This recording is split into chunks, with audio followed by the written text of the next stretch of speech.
property investors, I hope we're doing very, very well. Today's quick video is going to be on bridging finance and just some of the fees associated with bridging finance. Now, again, I don't know your level of experience in the investing world or the bridging world. This is all going to be an introductory video, really.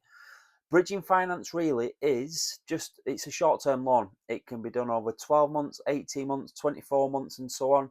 It's not a buy-to-let mortgage. I know it sounds simple to say that, but it's not a buy-to-let mortgage. So we've taken out bridging loans before, and it's always to do the BRRR strategy, because the properties that we invest in are the ones that need a lot of work from the onset, and then obviously once the work's done, we then get it revalued, hopefully at a higher price point with some decent profit locked in, and then manage to pull most of, sometimes more than, all of the money that we put into the deal. Anyway, if you find this video useful, please give it a like and please subscribe, because I need to know, which people are watching the videos, which people are enjoying them, and obviously who's getting some value out of them. So it's going to be a super quick video. So I've just printed off only a one-page part of, I think it was a 9-page offer from Nationwide, this one is. Sorry for looking away from the camera, but yeah, this one's from Nationwide. So this is for a little two-bed terrace we've got going through at the moment, and like I said at the start of the video, this is just to give you a bit of an idea of the fees associated with a typical bridging loan. Now again, there's going to be some that are dearer, some that are going to be cheaper, and so on. If you're more experienced and have got a good relationship with a bridging lender, then they might look at you more favorably and offer you more favorable rates. But this one, I suppose, is just a standard run-of-the-mill one. So like I said, it's Nationwide, and the loan amount, so these are the things that we need to write down now. The loan amount is 85,000 plus, there we go, 1,870 for fees that will be added to the loan. So we're already like 1,900 quid on top of that. These and the additional fees that you need to pay are shown in section 8.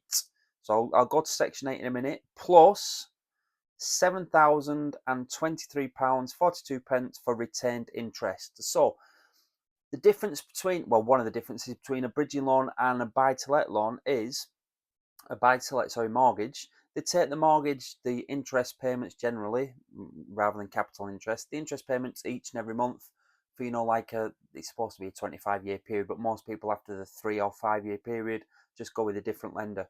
However, with a bridging loan, obviously this is for a 12-month period. The rate is, like I said, so the interest that we need to pay is £7,000 just over that 12-month period. Now, rather than you, again, for argument's sake, you're borrowing 100,000 and you want 100,000 in your bank, what will happen is, if you wanted that 100,000 and you haven't built it into calculations, they'll take off the 12 months, 18 months, 24 months of monthly payments that you'd need to make to service that loan. So rather than getting 100 grand, you might be getting 80 or 82 or 85, whatever the interest payments are. So just always be aware of that. So I'll go again. The loan amount is 85,000 plus 1,870 for fees, which will be added to the loan. Blah blah blah. I'll get onto that in a minute. Plus, and this is a retained interest, £7,023.42.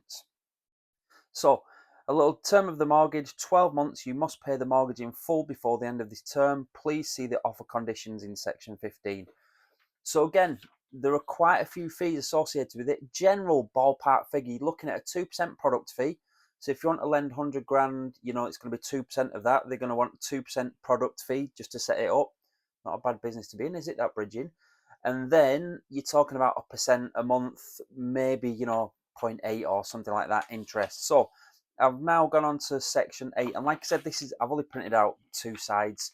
I think it's a 12, 13-page offer, but I only wanted to cover the main things here, or the things associated with the fees. So section 8, what fees must you pay? So facility fee, payable on completion. This fee is non-refundable. You have chosen to add this fee to your mortgage. So £1,700 there. So again, that's just for setting it up.